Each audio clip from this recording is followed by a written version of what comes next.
오늘 함께할 두 분을 소개합니다. 최진봉 성공회대 교수, 이종훈 시사평론가 자리에 있습니다. 어서 오십시오. 안녕하세요. 국민의힘 윤석열 후보 기자회견을 통해서 지금까지 선대위 해산하고 이 실무형 선거대책본부를 꾸리게 했다고 밝혔습니다. 발언 내용 직접 듣고 오시죠. 지금까지 해온 것과 다른 모습으로 다시 시작하겠습니다. 오늘부로 선거대책위원회를 해산하겠습니다. 메모드라 불렸고 민심을 제대로 파악하지 못한 지금까지 선거 캠페인의 잘못된 부분을 인정하고 다시 바로 잡겠습니다.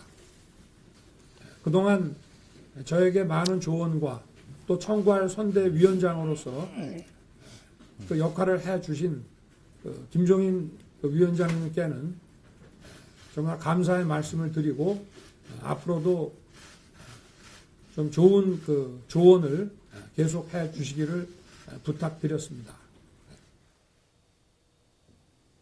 결국 윤석열 후보의 결정은 김종인 위원장과의 깨끗한 결별이었습니다. 결국에는 함께하는 것보다는 더 이익이다, 이게 낫다, 이런 계산이겠죠?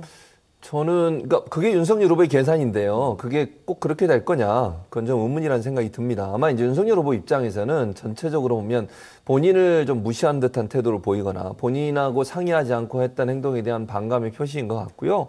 특히 윤석열 후보 개인도 그렇지만 측근에 있는 분들이 상당히 불쾌하게 느꼈던 것 같아요. 그러니까 본인이 한국거래소에서 연설을 하고 있는 상황에서 차후 일정을 잠정적으로 중단한다는 발표와 함께 선대위 개편하겠다. 사실은 그 전에 한 2번 정도 만나서 선대위 개편을 가서 얘기를 나눴다고 해요. 근데 윤석열 후보하고 이제 김종인 당시의 총괄선대위원장 의견이 좀 일치가 안 됐는데, 그래서 당연히 이제 윤석열 후보 입장에서 본인한테 얘기를 하고 할 줄 알았는데 그걸 전혀 거치지 않고 일방적으로 얘기를 했잖아요. 그 부분에 대해서 상당히 좀 격양됐던 것 같고, 그 표현 중에 하나가 결국 이제 모든 선대위 해체가 돼버린 건데, 그게 결국 이제 윤석열 후보 입장에서는 불편함에 대한 표현이라고 생각이 듭니다. 본인 위주로 가겠다. 본인을 무시하고 또 연기만 하면 된다. 이 발언도 상당히 그 발언이 컸습니다. 예, 그런 발언도 상당히 기분이 나빴던 것 같고, 근데 선거라고 하는 게 기분만 가지고 할 수 있는 건 아니거든요. 근데 그런 부분들을 전혀 고려하지 않은 부분이 좀 아쉬워요.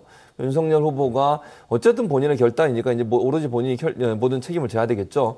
김종인 선대위원장을 포함해서 모든 선대위를 해체하고 좀 간단하게 스몰한 선대위를 구성하겠다고 얘기를 했는데요. 일단 본인이 직할 체제로 만들어서 본인이 원하는 방향을 끌고 가겠다고 하는 그런 의지를 보여준 선대위 개편이라는 생각이 드는데, 우려와 걱정이 더 많다, 이렇게 말씀드릴 수 있습니다. 네, 최진봉 교수님은 과연 도움이 되는 결정이었겠는가, 이런 부분에 의문표를 찍어주셨고요. 이종훈 평론가께서는 어떻게 보셨어요? 네, 기대 3, 우려 7. 우려가 더 많네요. 기대보다는 우려가 훨씬 더 많이 되는 결정이었다, 이렇게 좀 생각을 합니다. 그러니까 김종인 전 위원장이 이번에 제가 보기에는 이제 친위 쿠데타를 이제 펼치신 건데, 이게 결국 윤석열 후보를 당선시켜 주기 위해서 그렇게 한 거죠. 그러니까 최근 들어서 아시다시피 이제 윤핵관 논란도 있었지만 후보자 리스크가 너무 커졌잖아요. 그래서 그거를 지금 어떤 이 난국을 헤쳐나갈 수 있는 방법은 빨리 선대위를 이제 소수정예 위주로 바꾸고, 윤석열 후보에 대해서도 뭔가 이렇게 좀 방향성을 정확하게 제시해줘야 될 필요성을 이제 느낀 거죠. 자, 그런데 이게 하룻밤 사이에 이 친위 쿠데타의 주체가 바뀌어버렸어요. 김종인 전 위원장에서 윤핵관으로 바뀌어버린 거죠. 네. 예, 그래서 윤핵관들은 본인들 아마 작전대로 지금 결과적으로 이렇게 된 건데, 자, 그러면 그동안 윤핵관들이 잘했느냐? 그렇다면 문제 없죠. 그런데 윤핵관들 때문에 사실은 계속 문제가 유발이 되고 하다가 어쩔 수 없이 김종인 전 위원장의 정치력이 필요해서 이분을 불러들인 거 아니겠습니까? 그런데 이 국면에서 그분을 이제 내치고, 왜 자기네들을 보고 이제 좀 나가라고 하는 그런 시그널을 보내니까 그건 이제 주도권을 놓치기 싫은 거죠. 자, 그래서 결국 윤석열 후보를 설득했거나, 아니면 제가 보기에는 사실상 약간 협박성으로까지 몰고 갔을 가능성이 크다라고 보는데, 후보자가 어찌됐건 그걸 동의를 해서 지금 이런 상황까지 왔는데, 자, 이렇게 되면 앞으로 어떻게 될까요? 그러니까 윤핵관들의 영향력은 점점 더 커질 거다. 그리고 윤석열 후보의 윤핵관에 대한 의존도도 더 높아질 수밖에 없다, 구조적으로. 형식이 어찌됐건 간에 이제 그렇게 되어 있는 거고, 표면상으로는 윤핵관들이 다 지금 선대위에서 물러서는 것으로 되어 있으나, 실제로는 그렇게 안 돌아갈 가능성이 높고 이 사람들이 실제로는 비선으로 활동할 가능성이 더 높아지면서 이게 이제 좀 투명성에도 문제가 더 생기는 거죠. 그래서 이게 제가 보기에는 잘한 결정이기보다는 잘못한 결정으로 귀결될 가능성이 좀 높아지지 않았나 이렇게 생각합니다. 네, 과연 잘 될까 여기에 대한 말씀 해주셨고 윤 후보는 기자회견에 앞서서요 김종인 위원장의 사퇴 의사가 먼저 나갔습니다. 관련 발언도 듣고 오시죠. 사퇴 의사 밝히신 이유요? 아니 내가 뜻이 안 맞으면 헤어질 수밖에 없다고 얘기했는데 뭘 그 정도의 소위 정치적 판단 능력이면은 더 이상 나하고 뜻을 같이 할 수가 없죠. 나는 그래요. 이번 대선 같은 대선을 경험해 본 적이 없어. 그런데 지금 우리나라에 여러 가지 문제가 산적해 있는데 다음 세대가 중심으로 들어갈 수 있는 뒷김돌을 매들어야 할 텐데 그러는 인물이 잘 보이지 않은.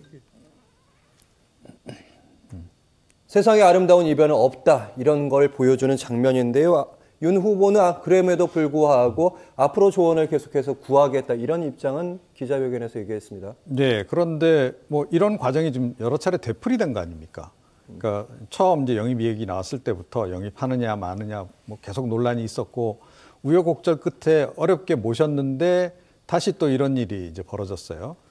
그런 상태에서 김종인 전 위원장이 뭐 도움을 요청한다 한들 과연 도와주겠는가?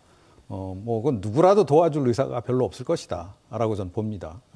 그런 관점에서 이제 이건 완전 결별로 일단 이번에는 교통 정리가 되는 게 맞는 것 같고, 과연 이제 김종인 전 위원장이 없는 상태에서 윤석열 후보의 뭐 글쎄요 그 정치력 가지고 이 난국을 헤쳐나갈 수 있을지 상당히 의문이고, 윤핵관들이라도 그걸 잘해야 할 수 있는 사람들로 이렇게 지금 팀이 짜져 있으면 모르겠는데, 그동안에도 우리가 봐왔듯이 뭐 이 사람들의 역량이라고 하는 것은 대략 견적이 나온 상태 아닌가. 그래서 앞으로 특히 그 후보자 리스크 관리 같은 것이 이제 가장 중요할 텐데, 그 부분에서는 여전히 허점들이 드러날 가능성이 높다 이렇게 생각을 합니다. 네, 최진봉 교수님께 질문 드릴 거는 이제 윤석열 후보 입장에서는 그동안 김종인 전 위원장이라고 해야 되는 거죠. 위원장이 안에 있을 때도 좀 불편했지만 밖에 있어도 좀 불편한 건 사실이지 않습니까? 당연하죠. 그러니까 오늘도 뭐 나가면 쓴소리를 좀 하셨는데 저는 앞으로도 그럴 가능성이 높아진다고 봐요. 언론들은요, 이제 윤석열 후보가 어려움을 처하거나 또는 뭐 여러 가지 논란이 있을 때 분명히 김종인 전 위원장을 찾아갈 겁니다. 인터뷰할 거예요. 물어볼 거 아니겠어요? 김종인 위원장 입장에서 그럼 그 전에 안에서 있었던 일들을 또 얘기할 겁니다. 뭐 윤핵관에 관련된 얘기든 측근들이 제대로 대응하지 못해서 이런 문제가 발생했다는 얘기를 계속 할 거예요. 그게 윤 후보한테 무슨 도움이 되겠습니까? 전체적으로 보면 국민들한테도 안 좋은 의미가 심겨질 가능성이 있어요. 그렇지 않아도 지금 이준석 대표가 밖에 있으면서 쓴소리를 계속 하지 않습니까? 물러나지도 않은 상태에서 이런 상태가 계속되고 있는데 또 하나의 비판적인 목소리를 만들어낸 거죠, 결국은.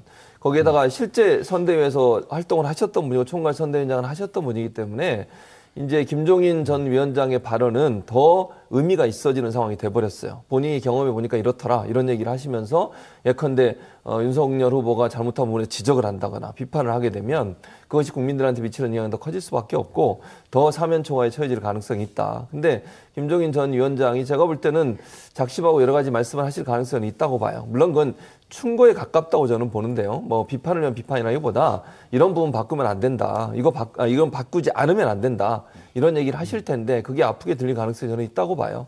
결국은 이제 결론적으로는 선대위 개편 자체가 윤 후보에게 도움이 되는 쪽보다는 마이너스 되는 쪽으로 지금 이루어진 게 제 개인적인 판단이기 때문에 김종인 선대위원장 입장에서도 그런 발언들을 지속해서 언론을 통해서 밝힐 가능성은 배제할 수 없다 이렇게 보여집니다. 네, 이른바 윤핵관으로 지목돼 온 권성동 사무총장, 윤한홍 의원도 당직과 선대위직에서 지금 사퇴를 한 것으로 알려지고 있습니다. 뭐 장제원 의원 같은 경우도 완전히 좀 물러나 있는 상태긴 한데 공식적으로는요. 그렇다면 윤핵관이 정말 사라졌는 거. 오늘 후보는 이제 아마 그렇게 볼 수 있을 것이라고 얘기는 했는데 사라질 것인가 너무 순진한 얘기인 거죠. 순진한 얘기죠. 제가 볼 때는 많은 사람이 그렇게 생각하지 않을 겁니다. 이종훈 평론가도 말씀하셨지만 기본적으로 실제적으로 역할을 해왔었고요. 이번 결정에도 이런 결정이 나왔다고 하면 이분들의 역할이 분명히 있었을 겁니다. 뭐 전화를 통해서 만나시든 뭐 만났는지 안 만났는지 제가 확인은 안 되지만 의견을 분명히 구했을 거라고 저는 봐요. 그렇지 않고는 이런 경우가 나올 수가 없어요. 그러니까 김종인 총괄 선대위원장을 포함해서 모든 선대위를 해체하고 직할체제로 가겠다. 이런 구상을 뭐 혼자서 할 수도 있겠지만 혼자서 했기보다는 다른 사람의 의견을 많이 들었을 텐데 이런 분들의 의견을 더 많이 들었을 가능성이 있다는 생각이 든다는 거죠. 그래서 이종훈 평론가 지적처럼 이분들이 만약 비선으로, 그러니까 실제 선대위에 구성된 멤버는 들어올 수 없어요, 지금. 그건 왜냐하면 비판을 받는다는 걸 알고 있기 때문에 그렇습니다. 그런데 뒤에서 비선으로 하면 그게 더 위험한 거예요. 그럼 구조적으로 선대위가 제대로 작동을 하겠습니까? 누가 대신 지금 그 권영세 의원이 선대위원장 오신다고 하는데 그 위에 본부장 앉아 있어도 실제로 이분들이 만약에 뒤에서 비선 활동을 하면 그분들의 역할은 아무것도 없어요. 허수아비에 불과하지 않습니까? 불만이 없겠습니까 또? 그럼 선대가 제대로 돌아가겠습니까? 이런 문제가 발생하는 겁니다. 그러니까 투명하게 하는 것이 훨씬 선대를 잘 돌릴 수 있는 방법일 텐데 만약 비선이 많아지고 윤핵관이라는 분이 비선으로 활동하게 되면요. 선대위 자체의 흔들림도 또 생길 겁니다. 체계적으로 움직이지 않게 되고 그것은 결국은 예전에 있었던 문제를 반복적으로 되풀이하는 형식의 어떤 그 선거운동이 되지 않을까 하는 우려가 있습니다. 네, 오늘 나온 윤석열 후보의 얘기는 사실은 구체적인 부분이 많지는 않습니다. 그중에서 새로운 선대의 밑그림을 짐작할 수 있는 부분이 몇 군데 있긴 한데 일단은 2030 끌어안겠다. 그리고 말씀해 주신 권영세 선대본부장을 안치게 했다. 이 두 가지 정도인데 사실 이 두 가지는 이렇게 어울리는 그림은 아니다 싶긴 한데요. 그리고 무엇보다, 그러니까 이제 새로 이제 꾸리겠다. 이제 소수 실무자 위주로 이제 꾸리겠다라고 얘기를 하지 않았습니까? 네. 그 선거본부를. 자, 그렇다라고 한다면 일단은 본부장이 가장 중요하겠죠. 그런데 왜 하필 권영세 의원이냐는 거죠. 예. 다른 참신한 정치인들도 많은데 왜 하필 권영세냐 하는 그런 의문을 우리가 안 가질 수가 없는 거예요. 그죠? 뭐, 한동안 뭐 원희룡 이제 전 지사 얘기도 뭐 거론이 됐다고 하더라고요. 그러니까 보니까 그 정책본부는 그대로 유지를 하기로 했다 하는데 차라리 원희룡 후보 전 후보를 시켰더라면 권영세 의원보다는 훨씬 이미지 면에서나 또 표 확장성 면에서나 더 낫지 않나요? 자, 그런데 왜 그런 선택을 했을까? 결국 이제 그것도 결국 이제 윤핵관의 문제다. 윤핵관들 사이에서 자기들 중에서 그래도 외부에서 반발이 좀 적을 만한 인물, 그리고 본인들이 어떻게 보면 컨트롤하기 쉬운 인물을 저는 이번에 그 자리에 내세웠다라고 생각을 해요. 이게 윤석열 후보의 결정인지 윤핵관들의 결정인지 모르겠는데 제가 보기에는 이게 윤핵관들의 뭐 총회에 의해서 이렇게 결정이 났을 가능성이 굉장히 높다라고 좀 봐요. 자, 이 선택부터 잘못된 거죠. 간단하게 얘기해서 새로 지금 만들겠다는 선거 대책본부 자체도 그러니까 첫 단추부터 잘못 깬 거다 이거는. 자, 그러면 이제 원래 사실은 이 방향성은 맞아요. 예, 이렇게 소규모로 해서 소수 정예로 가는 건 맞습니다. 네. 김종인 전 위원장도 처음부터 그 얘기를 계속 했었거든요. 자, 그러면 소수 정예라고 하는 게 의미가 뭔가요? 그야말로 정예 요원들이 모여서 하는 거예요. 그죠? 자, 그런데 정예 요원들이 지금 눈에 띕니까? 정예 요원들 앞으로 어떤 사람들을 이제 기용을 할지 모르겠는데 제가 보기에는 윤핵관들 그 주변에서 나올 만한 인물군은 뻔하다. 그래서 별로 지금 기대하기가 좀 어려운 그런 그 상황이 아닌가. 그러니까 정말로 소수정예로 간다 그러면 선거 전략, 기획, 정책 분야에서 전문가들이 와서 그 일을 해야 되는 거예요.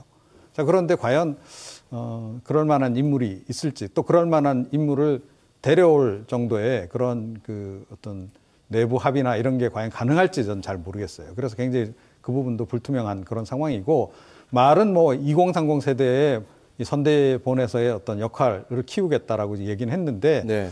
뭐 2030 세대 청년 세대들 뭐 실무자들 숫자를 좀 늘린다고 해서 이게 해결이 되는 문제인가요? 그건 아니다. 그런 면에서도 지금 너무 쉽게 지금 이 문제를 지금 보고 있는 게 아닌가 이렇게 생각을 합니다. 네, 일단 저희가 김종인 위원장 얘기도 했고요. 그리고 윤핵관 얘기도 했습니다. 그리고 한 인물 이준석 대표 얘기도 좀 할 텐데요. 일단 김종인 위원장과 한 배를 탄 것으로 보였는데 뭐 나가라 이런 얘기도 있고 본인은 계속해서 안 나간다는 입장을 고수하고 있습니다. 이 상황은 어떻게 보십니까? 그러니까 이준석 대표 입장에서는 지금 이 국면에서 나갈 수가 없죠.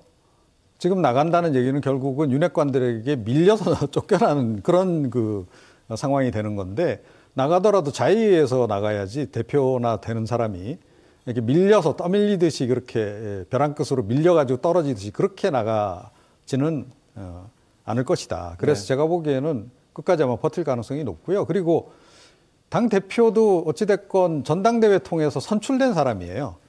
윤석열 후보도 선출됐죠. 경선 과정을 통해서. 둘이 어떻게 보면 자격이 동등한 겁니다. 그리고 권한 면에서 보자면 당대표가 훨씬 더 권한이 기본적으로 많이 있는 거죠.